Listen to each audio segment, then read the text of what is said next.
when I was a kid, we actually lived in the farmhouse.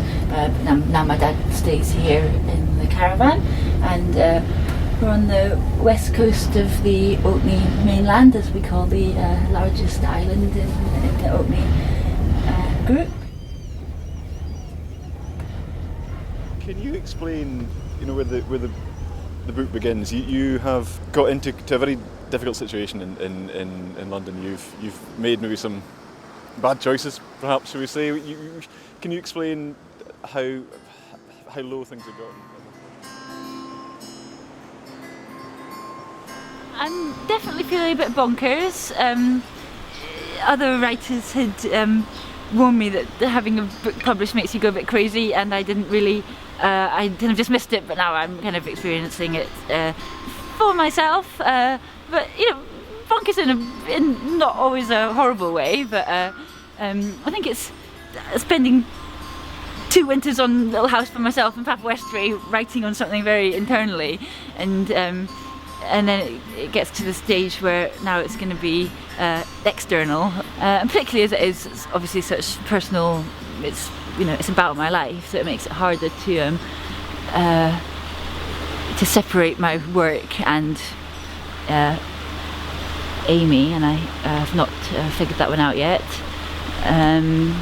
But it's really great to be back here, and it's just a really supportive community I found in Orkney, and I've been banging on about this book that I've been writing for the last 3 or 4 years, and I'm finally going to be able to read it if they want to. It was never really my intention to come back here longer term, but when stuff had got really tough for me, even though I'd got sober and got to rehab, it was difficult when I finished that process, because I didn't have a job and I was feeling I had to change my lifestyle. I ended up back here, thinking it was kind of this process of I kept thinking I'd just be here for a short period of time, and then I said that I'd help on the farm for a bit, so I was here for another few months, and then I got a job working for the RSPB, so I ended up committing to stay here for a summer.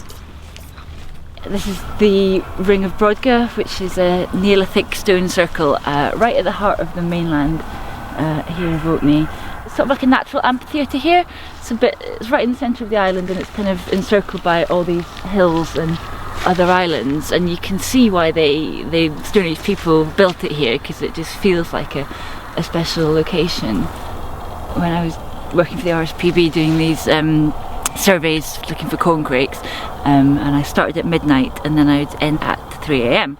and quite often I would have to drive past here to get home. And it was quite magic, and I was lucky enough to have a job that would get me here at that time, and then on one occasion, it was just a couple of days before the